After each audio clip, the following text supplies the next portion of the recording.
Assalamualaikum warahmatullahi wabarakatuh. Waalaikumsalam warahmatullahi wabarakatuh.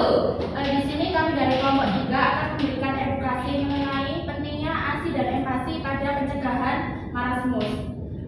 Sebelumnya perkenalkan kelompok kami. Saya sendiri Tera Dwi Anggraini. Saya Firi Nadir Samina. Saya Jadi India Permatasari. Saya Neta Kusuma. Saya Muhammad Habibur Rahman. Definisi marasmus sendiri adalah salah satu bentuk malnutrisi energi protein yang ditandai dengan penurunan berat badan atau kurangnya berat badan yang ekstrim, hilangnya jaringan lemak dan otot, serta tubuh tampak sangat kurus seperti tua sebelum waktunya. Salah satu cara mencegah marasmus sendiri yaitu melalui pemberian ASI dan empati yang tepat. Jadi ada manfaat ASI bagi bayi. Yang pertama yaitu mendukung pertumbuhan optimal, di mana ASI ini mudah dicerna karena protein B lebih tinggi dibandingkan susu sapi, sehingga tidak membebani sistem pencernaan bayi yang masih belum matang. Selanjutnya kandungan energi, protein, lemak, dan vitamin maupun mineral dalam ASI sesuai dengan kebutuhan bayi, sehingga pertumbuhan berat badan dan tinggi badan lebih baik. Kedua adalah perlindungan dari penyakit infeksi, di mana ASI ini kaya akan imunoglobulin, ada IgA, IgG, IgF, yang dapat membantu melindungi bayi dari infeksi diare, ispa, dan pneumonia, dan infeksi saluran kemih, yang dimana mengandung lactoferrin, lisezin, dan oligosakarida yang bekerja sebagai antibakteri, antivirus, dan mendukung flora usus sehat. Bayi yang mendapatkan ASI eksklusif lebih jarang sakit dibandingkan bayi yang diberi susu formula.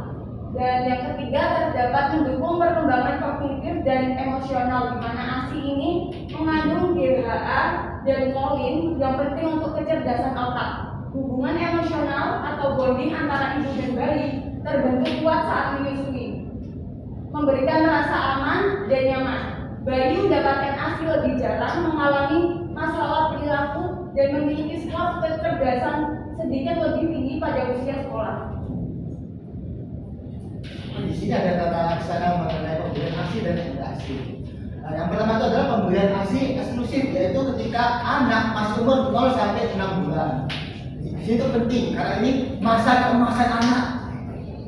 Nah, ketika pemberian ASI itu ada hal yang penting yang harus diperhatikan, yaitu asupan gizi ibunya. Karena apa? Karena komponen ASI itu ada dari apa yang dimakan ibunya. Makanya ada lagu air susumu, daya dagingmu dari air susunya. Nah, itu ada lagunya makanya itu. Maka dari itu soalnya kita harus mengkonsumsi makanan yang bergizi.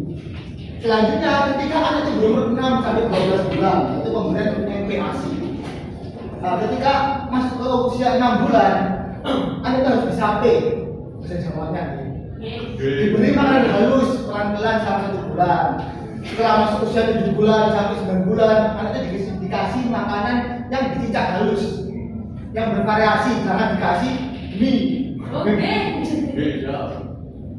Terus ketika masuk ke 11 sampai 12 bulan, makanan itu tidak jadi makanan cincang halus, itu yang kasar. Setelah halus jadi kasar. Setelahnya umur 1 tahun ke atas itu makanan disamakan dengan makanan keluarga. Nah, ketika umur 1 tahun itu gak dilepas, kasihan anaknya. Diawasi apa dimakan, pastikan makanannya aman, jangan sembarangan, jangan mie lagi. Kasihan. Terus sesuaikan asupan dan gizi, apakah ada protein, karbohidrat, buah, sayur. Nah, ini pentingnya MPASI, tepat waktu dan tepat gizi. MPASI diberikan setelah bayi berusia 6 bulan karena kebutuhan energi dan zat gizi tidak lagi cukup dari ASI. MPASI harus tepat waktu, agar kuat, aman dan sesuai usia bayi.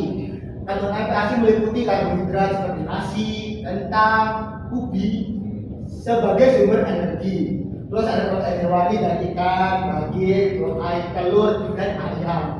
Yang penting untuk pertumbuhan. Protein abadi ada tahu, tempe, kacang-kacangan. Sayur dan buah seperti sumber vitamin, mineral, dan serat. Selain itu adalah masak, jadi kita kasih minyak, santan, alpukat untuk menambah sumber energi. Selanjutnya, apa sih resiko bila ASI dan MPASI diberikan tidak tepat pada waktunya? Bayi dapat rentan terkena infeksi dan gizi buruk lainnya. Lalu MPASI yang terlalu dini juga dapat mengganggu sistem pencernaan bayi. Selanjutnya MPASI yang terlambat juga bisa menyebabkan marasmus, kwashiorkor, stunting serta gangguan perkembangan otak. Selanjutnya pemberian MPASI yang hanya berbasis karbohidrat, misalnya cuma dikasih bubur yang encer atau air tajin, ya, menyebabkan kekurangan protein dan energi. Baik, selanjutnya apa sih peran orang tua dalam pemberian ASI dan MPASI itu? Nah, jadi ibu itu harus didukung oleh keluarga, termasuk juga suaminya, keluarganya, untuk menyusui eksklusif selama 6 bulan dan melanjutkan hingga masa 2 tahun, seperti itu ya. Kemudian orang tua perlu memahami bagaimana cara menyiapkan MPASI yang higienis, kemudian bergizi dan sesuai dengan kebutuhan anaknya. Kemudian untuk menu itu juga harus disesuaikan, juga harus variasi ya Bapak Ibu ya. Iya. Baik. Kemudian juga memantau pertumbuhan anak secara rutin di posyandu atau puskesmas untuk memastikan kebutuhan gizinya itu sudah sesuai.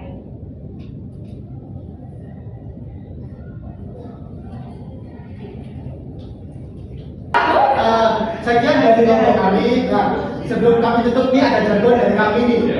Siap? Mencegah marasmus dengan Sehat, cerdas, kuat, dimulai